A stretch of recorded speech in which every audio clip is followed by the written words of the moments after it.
वैसे ही उन्होंने सिमरन के शब्द सुने, मिस्टर कपूर के चेहरे का रंग उड़ गया। पूरा याद आ गया कि किस तरह शशांक को फ्रेम करने के बारे में उस आदमी से बात की थी। क्या ये सिमरन का रिटेलिएशन था और वो ये सब कुछ जानबूझकर कर रही थी और बदला लेने के लिए रिद्धिमा को उनके सामने फ्रेम कर रही थी? क्या ये सब कुछ बहुत ज्यादा क्रूएल नहीं था? ऑफ कोर्स मिस्टर कपूर के दिमाग में सिमरन एक बहुत ही बुरी औरत थी क्योंकि वो ऐसा कर रही थी, मगर फिर भी वो ये देखने में पूरी तरह फेल हो गए थे कि वो कौन था जिसने सिमरन को ऐसा करने के लिए पहले प्रोवोक किया था।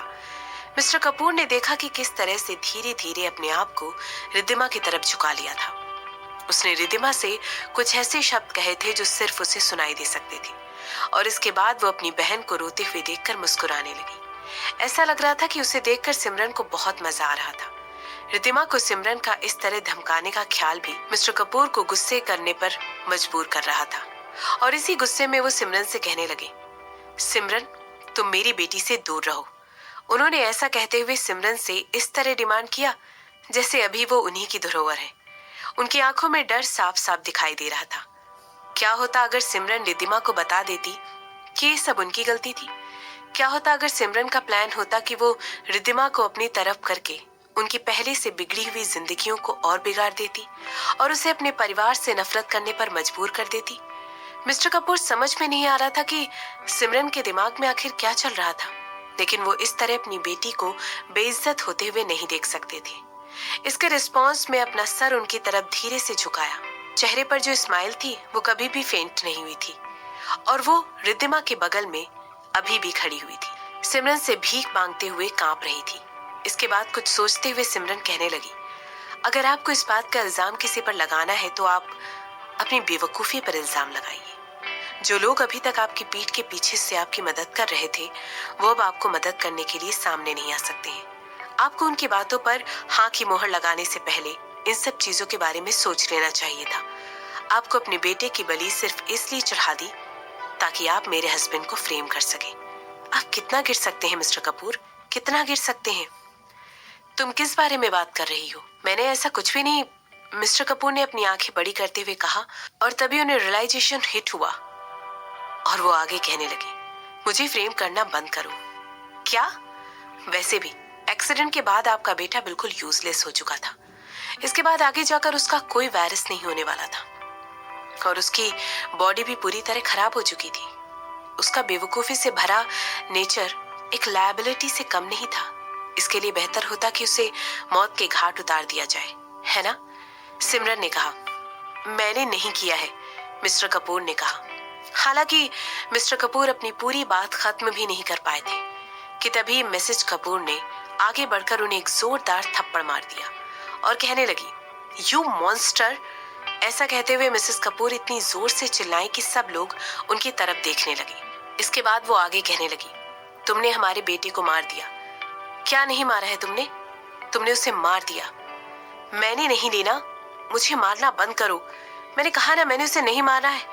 मिस्टर कपूर ने ऐसा कहते हुए अपने आप को लीना के पंजों से छुड़ाने की कोशिश की, मगर सब कुछ बेकार था। वो ऑलरेडी एक व्हील चेयर में बैठे हुए थे और अभी तक उनकी चोट ठीक से भर भी नहीं पाई थी।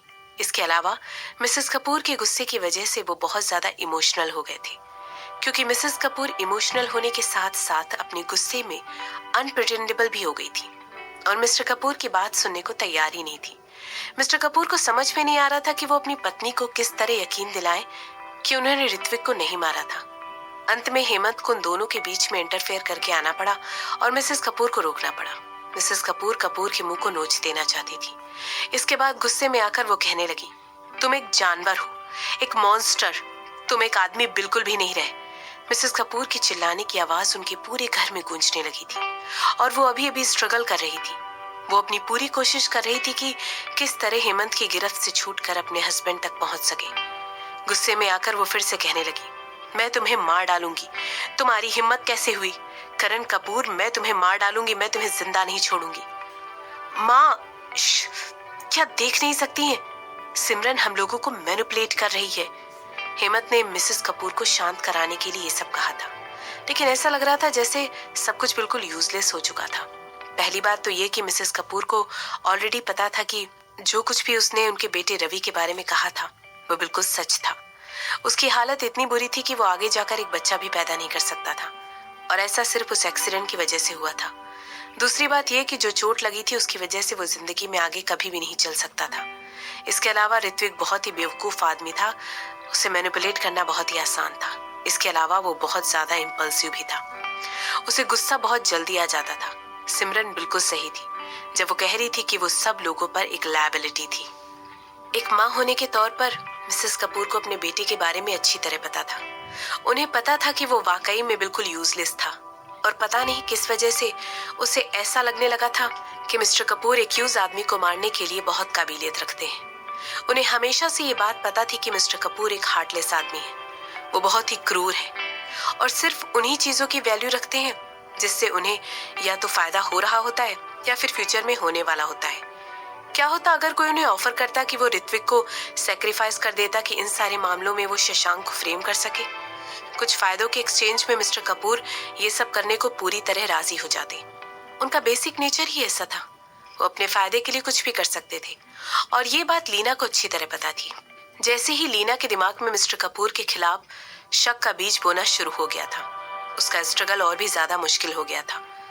माँ, शांत हो जाइए, प्लीज शांत हो जाइए। इस बार रिद्धिमा अपनी माँ को चुप कराने की कोशिश करी। जैसे ही उसने देखा कि उसकी माँ पागलपन की हद पार करने वाली है, वो तुरंत उठकर खड़ी हो गई और हेमंत की तरफ हेल्प करने के लिए भागने लगी। उसने अपनी माँ को गले लगाया और उन्हें कंसोल करने की कोशिश करने लगी।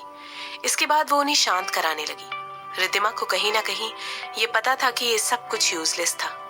मिसेस कपूर तब से ही अनस्टेबल थी जब से उन्होंने ऋत्विक की मौत की खबर सुनी थी। रिद्धिमा को पता था एक ना एक दिन उनकी ये हालत होने वाली है। वो इस बात को अपनी माँ की आंखों में देख सकती थी।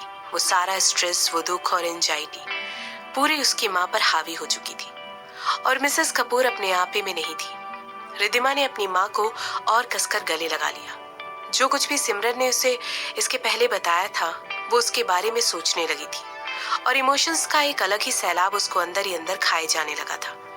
सिमरन ने वाकई में उसे अपने आप को मार देने का ऑफर दिया था ताकि वो उसके बेटे को अडॉप्ट कर सके और उसे इस तरह पाल पोस कर बड़ा कर सके कि वो रिद्धिमा से नफरत करे। जैसे ही वो इन सब चीजों के बारे में सोचने लगी, आंसुओं की धारा उसके गालों से होते हुए नीचे गिरने लगी। पूरी टाइम उसके जहन में सिमरन का मुस्कुराता हुआ चेहरा आ रहा था। एक पछतावे की भावना उसकी आंखों में साफ साफ दिखाई दे रही थी। सिमरन इस समय रिवर्स साइकोलॉजी का इस्तेमाल करके उन लोगों पर हावी होने की कोशिश कर रही थी। सिमरन उसके इकलौते बेटे का इस्तेमाल करके उसे धमकाया था कि वो अपने आप को मारने की कोशिश ना करे। रिद्धिमा इतनी भी बेवकूफ नहीं थी। उसे पता था कि सिमरन चाहती है कि वो पूरी जिंदगी सफर करती रहे। रिद्धिमा को अच्छी तरह पता था कि सिमरन ये सब कुछ करने की काबिलियत रखती है। सिमरन के लिए हेमंत को फ्रेम करना इसके बाद बहुत ही आसान हो जाता ताकि वो उससे उसके बेटे को छीन सके। इसके बाद सिमरन उनकी बेटी को पाल पोस कर बड़ा करती, और कौन जानता है कि वो उसके साथ क्या क्या कर सकती थी। जैसे ही रिद्धिमा इन सब चीजों के बारे में अंदर ही अंदर सोच रही थी, ऐसा लग रहा था कि मानो उसके गले में कोई बड़ी सी चीज फंस गई थी। वो ऐसा कभी भी नहीं कर सकती थी, करोड़ों सालों में भी नहीं। वो सिमरन को अपने बेटे को हाथ भी नहीं लगाने दे सकती थी। इस पॉइंट पर उसे ऑलरेडी समझ में आ गया था कि सिमरन चाहती है कि रिद्धिमा कपूर के सामने इसी तरह सफर करती रहे और वो उसे ऐसे ही गिड़गिड़ाते हुए देखती रहे। एक डिटर्मिनेशन की भावना रिद्धिमा की आंखों में साफ साफ दिखाई दे रही थी, जबकि इस समय वो अपनी माँ को अपनी बाहों में लेकर शांत कराने की कोशिश कर रही थी। उसने धीरे धीरे अपनी माँ की पीठ सहलाई और उन्हें चुप होने के लिए कहा। इसके बाद वो उन सारी चीजों के बारे में सोचने लगी जिसकी वजह से सिमरन इतना ज्यादा गुस्सा कर रही थी। कुछ देर पहले सिमरन ने उन सबको ये भी बताया था कि ये सब कुछ मिस्टर कपूर की गलती है, और उन्होंने ये भी कहा था कि क्या वो किसी और को इसका ब्लेम देना चाहती है, और अगर वो उससे करने की कोशिश करती तो वो सिमरन के इकलौते बच्चे को मारने का इल्जाम सिर्फ और सिर्फ उसके पिता पर ही लगा सकती थी। इसकी वजह से रिद्धिमा समझ गई थी कि क्यों सिमरन इतनी ज्यादा क्रूर हो गई थी, क्यों सिमरन रिटेलिएट करना चाहती थी। वो चाहती थी कि मिस्टर करण उन लोगों को सफर करते हुए देखे जो सबकी केयर करते हैं। वो उनके अपने को दर्द पहुंचाकर इनडायरेक्टली उन्हें दर्द देना चाहती थी। माँ, सिमरन झूठ बोल रही है, वो हमें मैनिपुलेट कर रही है। वो चाहती है कि हम लोग एक दूसरे के खिलाफ होकर एक दूसरे से ही लड़ाई करें। ऐसा कहते हुए रिद्धिमा की आवाज बहुत ही कोल्ड और धीमी थी। इसके रिस्पॉन्स में मिसेस कपूर ने एक और सिसकी ली। ओह, क्या ये बहुत दुख की बात नहीं है? मिस्टर कपूर ने अपनी बेटी को मार डाला, और ऐसा उन्होंने इसलिए किया ताकि वो उन लोगों का फेवर ले सके जो मेरे हस्बैंड से नफरत करते हैं। मगर अंत में, ऐसा कहते हुए सिमरन ने ड्रामेटिकली अपना सिर झुका लिया और उसे हिलाते हुए आहें भरने लगी। बेचारा ऋत्विक, सिमरन बात को आगे बढ़ाते हुए कहने लगी। मैंने अपनी बेटी को नहीं मारा है। मिस्टर कपूर की आवाज वहां पर गूंज उठी और वो आगे कहने लगे, तुम झूठ बोल रही हो। इसके रिस्पॉन्स में सिमरन अपने कंधे उचकाने लगी। मिस्टर कपूर बिल्कुल सही कह रहे थे, सिमरन वाकई में झूठ बोल रही थी। हालांकि अब उन पर इस वक्त कौन यकीन करने वाला था। मेरे पास इस बात का सबूत है जिससे पता चल जाएगा कि वो आप हैं जिन्होंने इसकी मौत का सारा जाल बुना है। ऐसा कहते हुए सिमरन मिस्टर कपूर के उड़ते हुए रंग वाली चेहरे की तरफ देखने लगी। ऑफ कोर्स, ये एक और झूठ था जो उसने मिसेस कपूर और रिद्धिमा के इमोशन को मैनिपुलेट करने के लिए कहा था।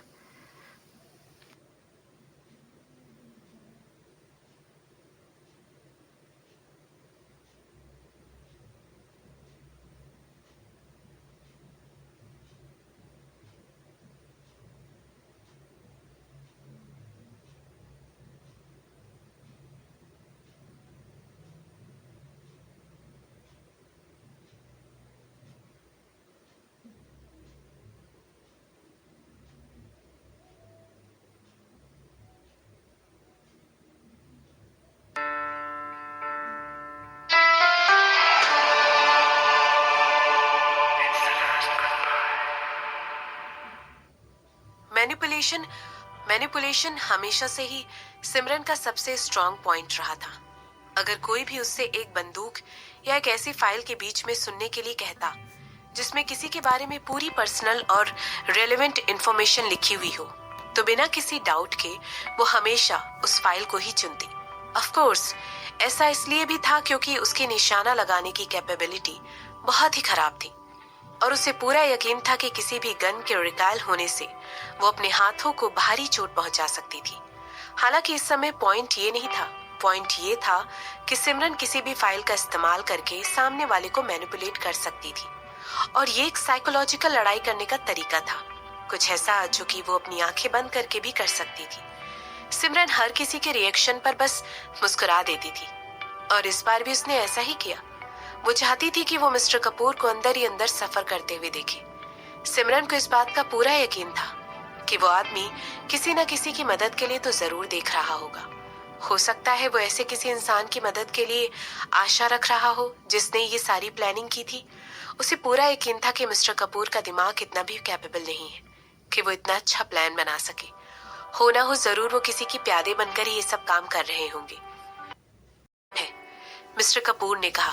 इस समय उनकी आंखें पूरी तरह गुस्से से भरी हुई थी और वो उन्हीं निगाहों से सिमरन की तरफ देख रहे थे। ठीक है, मैं यहाँ से जा रही हूँ, लेकिन जो कुछ भी मैंने उस घर के बारे में कहा है वो सब याद रखना। और हाँ मिस्टर रायचंद, अब जैसे कि सब लोगों को पता है कि आप मेरे अंडर काम करने वाले हैं, मैं किसी ऐसे इंसान को ढूंढती हूँ जिस पर मैं पूरा विश्वास कर सकूं और जो आपको अच्छी तरह ट्रेनिंग दे सके। कंपनी के लिए यही बेहतर रहेगा। ऐसा कहते हुए उसने उन लोगों को एक बहुत ही खूबसूरत जीत से भरी हुई स्माइल दी और फिर वो पीछे मुड़ गई। वो उस कपूर मेंशन से जैसे ही वहां पर पुलिस आई तुरंत वॉकआउट करके चली गई। सिमरन रिद्धिमा के बारे में बिल्कुल सीरियस थी। उसने वाकई में कुछ अथॉरिटी इसको ऐसे सबूतों के साथ नवाजा था कि रिद्धिमा और हेमंत ही तमन्ना की गैर मौजूदगी के लिए प्राइम सस्पेक्ट नजर आ रहे थे और पुलिस उन पर ही शक करके छानबीन की कार्यवाही करती। हो सकता है जो सबूत सिमरन ने दिए थे वो उन दोनों को जेल पहुंचाने के लिए काफी होते, लेकिन सिमरन को कहीं ना कहीं पता था कि हेमंत उस पूरी सिचुएशन को टर्न अराउंड करने के लिए अभी भी कुछ कर रहा था। ऑफ कोर्स, ये बात अभी भी उसकी काबिलियत और रिसोर्सफुलनेस पर डिपेंड करती थी, जबकि सिमरन इन सारी चीजों को अपने हाथ से जाने देने के बारे में प्लान नहीं कर रही थी। लेकिन वो इस तरह की भागम दौड़ी भी काफी ज्यादा एंजॉय कर रही थी। मगर इस बात का मतलब ये नहीं था कि वो उन लोगों को रिटेलिएट करने का कोई चांस देने वाली थी। लॉयर यशिका, अगर रिद्धिमा और हेमंत जेल चले जाते हैं तो उनका बच्चा उसकी कस्टडी किसे मिलेगी? कुछ मिनटों की चुप्पी के बाद सिमरन ने अपनी लॉयर से पूछा। वो ऑलरेडी शशांक के घर जाने के लिए ऑन द वे थे और निकल चुके थे। रायचंद फैमिली के करता धरता अभी भी इर्द गिर्द यशिका ने अपनी बात कहने की कोशिश की। वो तो एक क्रिमिनल है, वो एक ऐसे इंसान है जिनका बिहेवियर काफी ज्यादा सवाल उठाने लायक है, सिमरन ने उस बीच में ही रुकते हुए कहा, जबकि वो चाहती थी कि रिद्धिमा और हेमंत सफर करें, लेकिन वो किसी भी तरह उनके बच्चे को इन सब चीजों में घसीटना नहीं चाहती थी। सिमरन अपने खुद के ख्यालों पर मुस्कुराने लगी। इसके बाद उसने अपना सर हिलाया और अपनी ही हाइपोक्रेसी के बारे में सोच सोचकर खुश होने लगी। आखिर वो उनके बच्चे को इन सब में इन्वॉल्व क्यों नहीं करना चाहती थी? जो कुछ भी वो इस समय कर रही थी उस सब का असर पूरी तरह यंगर जेनरेशन पर ही पड़ने वाला था। रिद्धिमा और हेमंत का बच्चा इन सब चीजों से अफेक्ट होने के लिए तभी तैयार हो गया था जिस क्षण वो पैदा हुआ था। तभी उसकी किस्मत लिखी जा चुकी थी और ये सभी को पता था कि एक ना एक दिन उसे इन सब चीजों का खामियाजा भुगतना ही पड़ेगा। कम से कम सिमरन को तो इस बात की भनक पक्के तौर पर थी।